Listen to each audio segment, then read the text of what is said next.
Hey guys, what's up? Today we are going to get the most out of our PSP on our Nintendo and Super Nintendo Classic editions. We're looking at a few games today. I know it's only recently that PSP on our NES and SNES Classics is a thing for us, but a lot of more common games that are playable have already been discussed. Yeah, we all know that Castlevania Dracula X runs pretty good. We know Mega Man games run pretty good under certain settings, and some things like that.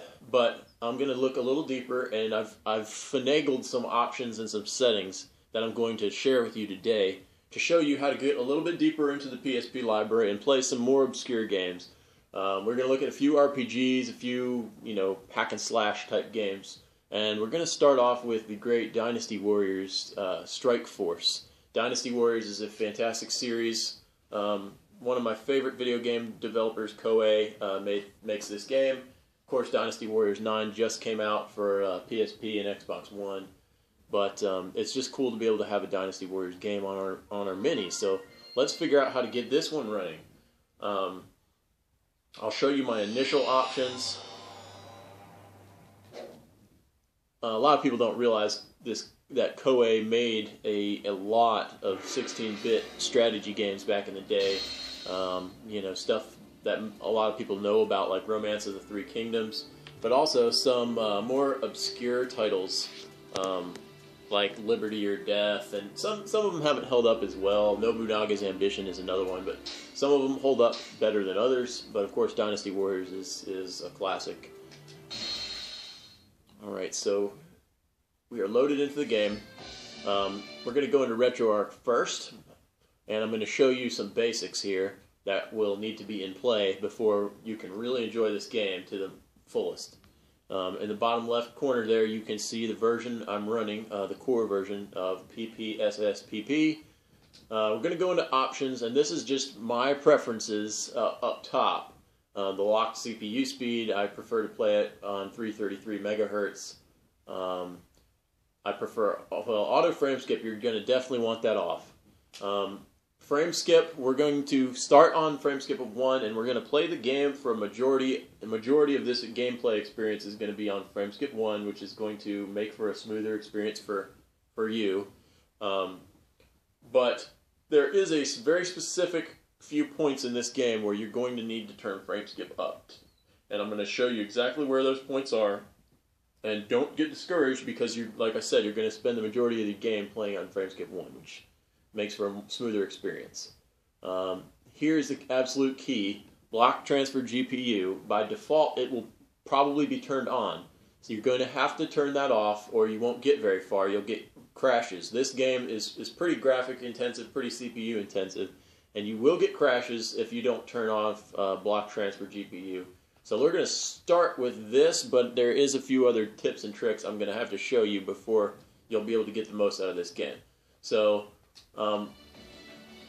walk around this village here, and if you talk to this guy, this sub-menu that is on screen right here, right now, is a good way to test if you got your options correct, because it will crash the game immediately if the block transfer GPU, for example, is turned on.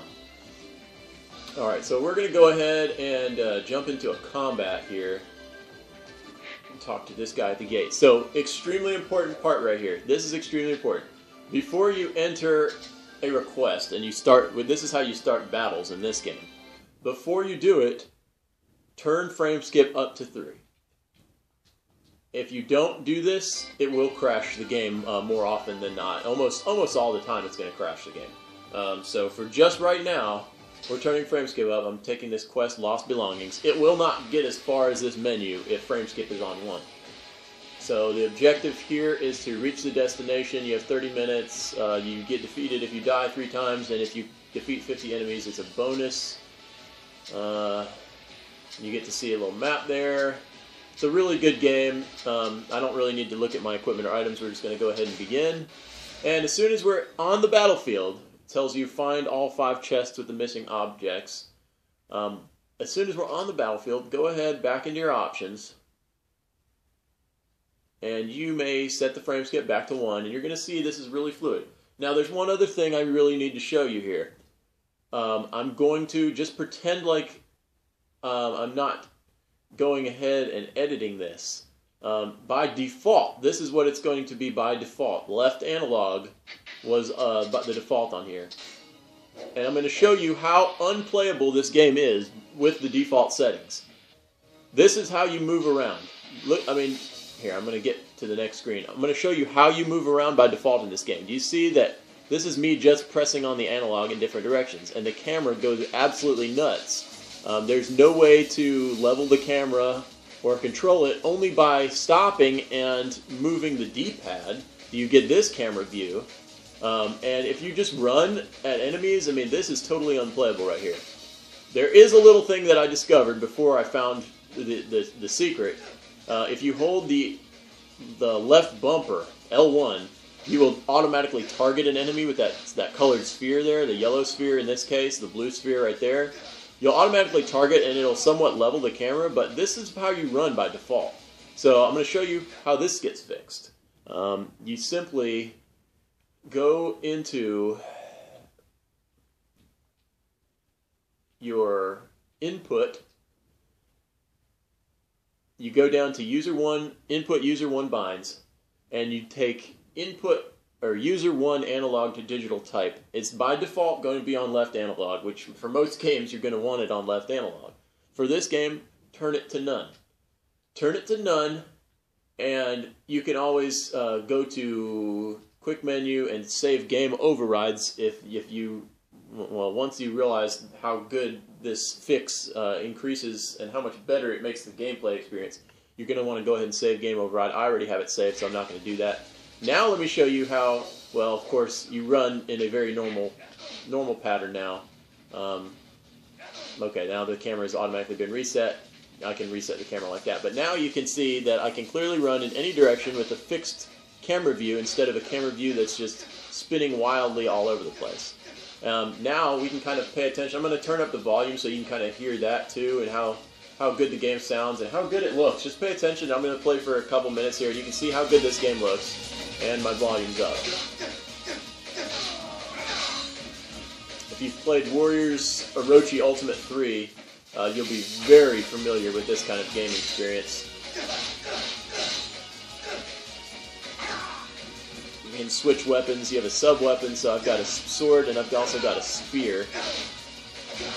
For some reason, it's kind of showing my sword and spear at the same time. I guess that's actually kind of, he just holsters the spear until it's actually being used or something like that.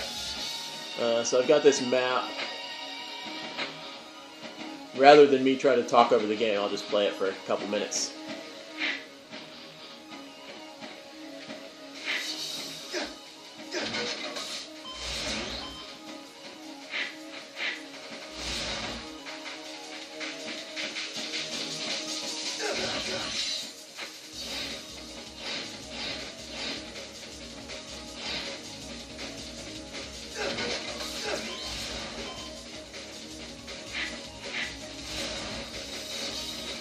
Go ahead and get one more chest.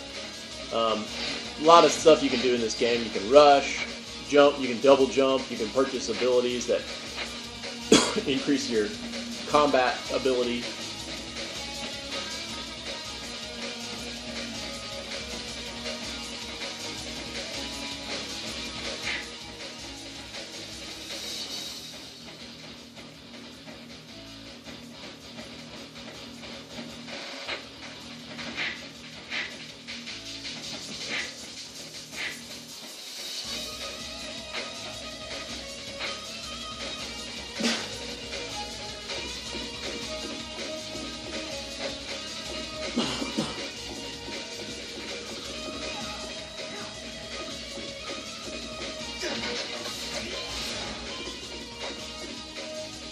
As you can see, extremely fluid game, great gameplay, and once you fix the horrible problem of the messed up camera view, and you turn that input setting to user 1 binds, and you turn that analog to digital off. Once you do that, the game is extremely playable.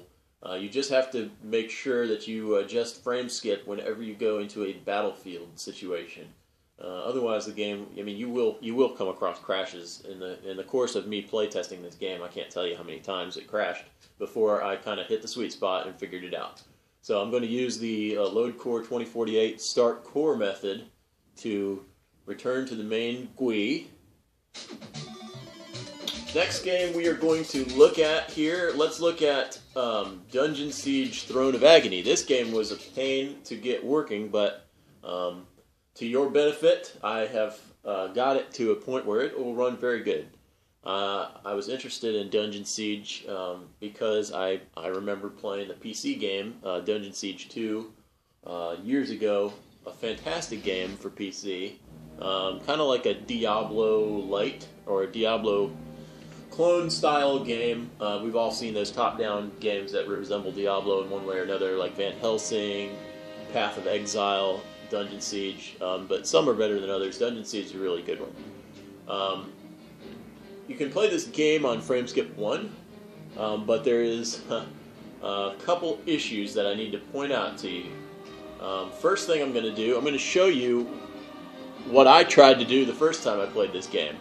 And I usually like the strong melee character is usually who I choose in any of these type of games. So I chose Mogram the Warlord. And the follower doesn't matter, but the fire elemental kind of complements Mogram a little bit better, I suppose. So I'm just going to take the fire elemental. You got a cool little video here. I'm not going to watch the whole video, I'll skip that. But this is basically what happened to me when I chose Mogram. And this is one of the reasons I almost gave up on trying to get this game working. Okay, so I've got Mogram, and that happened. So at first I thought, okay, well, that's what the game's supposed to do. Some weird sphere pops up and takes over the screen, and then I talked to this guy, and I'm like, okay, I still hear stuff going on. I'm moving around, and this is what the screen looks like. So I eventually figured out you can hit select to bring up the menu. Let me turn down the music so I can kind of narrate this for you, but this weird sphere of light totally screws you, and I don't really know what the trigger for it is. Sometimes you can attack like that and it doesn't pop up. That's my special attack right there, and then you move, and then this weird sphere it's just the weirdest glitch, and I haven't figured out really what triggers it or how to stop it. Instead, I finally found a way to work around this issue. So we're going to restart the game. Hopefully that doesn't take too much time. Alright, game's restarted. Another great Dungeon Siege game while we're on this topic was the one on, I think it's just called Dungeon Siege 3. It's for Xbox 360. Really good game. They really kind of honed the franchise, I think, at that point. So I'll choose Alistair the Battle Mage. And I can just let you know right off the bat, the glitch is gone. It only affects Mogram for some reason. And like I said, I've got a strong tendency to always play as that melee character. When you play as Alistair, or the girl for that matter, the Dark Elf girl, you don't have that issue. Instead, you've got another issue. It almost did fill up the screen with his fire magic right there, but it never quite encompasses the screen and totally screws your ability to play this game, like it does when you choose Mogram. So I'm going to show you one other issue that you will encounter in this game. I've already fixed it on this, but it's remarkably similar to the Dynasty Warriors issue. Let me show you what happens with the default settings on this game. The default settings are going to play a little bit like this. When you move around, and I didn't mean to go into save game, when you move, this is what happens. Your mini-map, pay attention to the analog stick is constantly pressing buttons that are normally pressed with the D-pad. So your mode changes constantly to fire mode when you go, what is it, down? Because pressing on the D-pad makes fire mode down. Your mini-map constantly toggles between a large screen, no mini-map, a bottom right corner mini-map and a bottom top right corner mini-map, and then when you run right, it automatically asks you, are you wanting to use consumables or stuff. This is not me doing anything except for pressing the analog stick in different directions, and it was a pain in the butt. So, to get rid of this awful situation here, you simply do the same thing we just talked about in Dynasty Warriors. You go into, and there's another way of doing it in options, but for me this is what worked. I went into input, go down to the bottom, input user 1 binds, and change user 1 analog to digital type, turn it to none. And then you are going to have extremely smooth ability to just run around. I can open chests and loot them, and then just running around does no longer toggles the mini-map and all these other button presses that you would have just by pressing the D-pad. So with that being said, I will show you a couple minutes, just quick minutes of gameplay here, and I'm going to turn up the volume so you can kind of hear and see the experience for yourself if you decide that you want to also play this game now that you know how.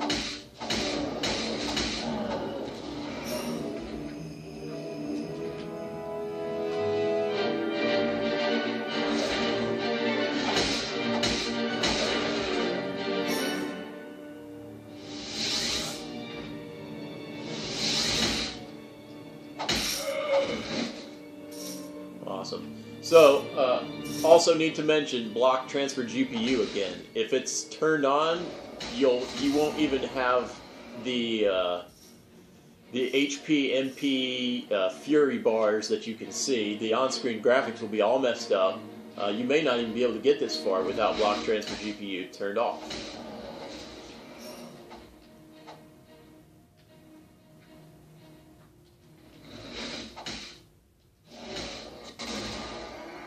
So everything works, your menus work, your map works. I haven't played deeply into this game yet, but I probably will at some point. I do like Dungeon Siege quite a bit, and I haven't played this one until I tried testing it on the Mini. Alright, so we've looked at 2 games so far. Let's look at another and use the 2048 load core ability to back out. We'll look at one more game that I got working, and it's a absolutely fantastic game, well worth your ability. Of course, Crisis Core, we looked at that in another video. If you haven't seen my Crisis Core video, go check that out if you want to get that game playable. We're going to check out one more game that's just fantastic, and I'll show you how I got it working. I was very frustrated at first, extremely frustrated, almost gave up on it, but finally got it to work. And that is Ys 7. Absolutely a huge fan of the Ys franchise, always have been since the old school Ys games, you know, in 8-bit days. Xseed has just done a phenomenal job with their games on PSP especially. And you will hear some of the best music in any game from this game right here, Ys 7. I'm going to load my game. As you can see, I've already spent 4.5 hours on this file, so that tells you right there the stability is fantastic. So I will show you the settings that you will need to play this game. In some areas of the game, I believe you can play on frame skip 0, but you do risk slowdown, so save that for like a confined area. This is not really the game that I play frame skip 0 on. There are a few other RPGs I'll probably highlight in a future video that you can play with frame skip of 0. If that's like a deal breaker for you and you just feel like playing it at frame skip with frame skip turned on is just something you don't want to do because it messes with your experience, I will show you some RPGs you can enjoy with a frame skip of 0 in another video. But with this game, do frame skip 1 for the best experience, and block transfer GPU has to be turned off once again. If you don't turn it off, you're going to be missing a lot of graphics. You won't see a lot of hidden graphics. So with it turned on, everything is great. You don't have to adjust any control scheme in this game like you did in the last 2 we looked at. You can change characters, and I'm going to turn up the music a little bit so you can hear it. Overall, it's pretty seamless. we're going to a short cutscene here. They're looking at a giant tree, and the detail gets a little bit takes a hit because the screen is so stretched, and you got to think this is on a small PSP screen, handheld, so some of the detail gets lost in the screen being stretched like that. And if I wanted, I could put borders on this and play it in a smaller format than 16:9, which is the aspect ratio I'm using. But overall, I like the experience. As you can see, the sprites look great. Not much detail lost there. So we are going to go ahead and I'll show you some gameplay, and I'll turn up the volume.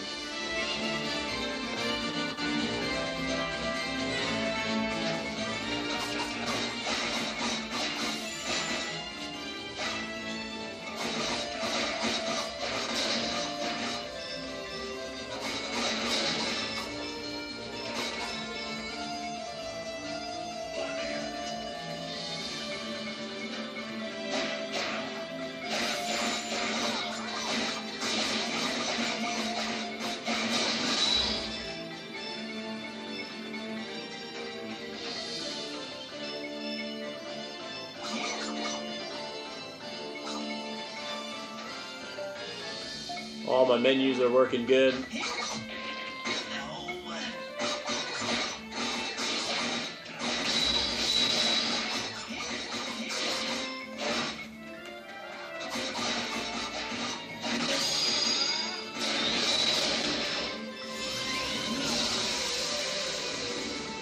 Kind of wasted my special attack so you could see what that looks like too. You've got a nice in-game mini-map you can follow, and just a really solid RPG.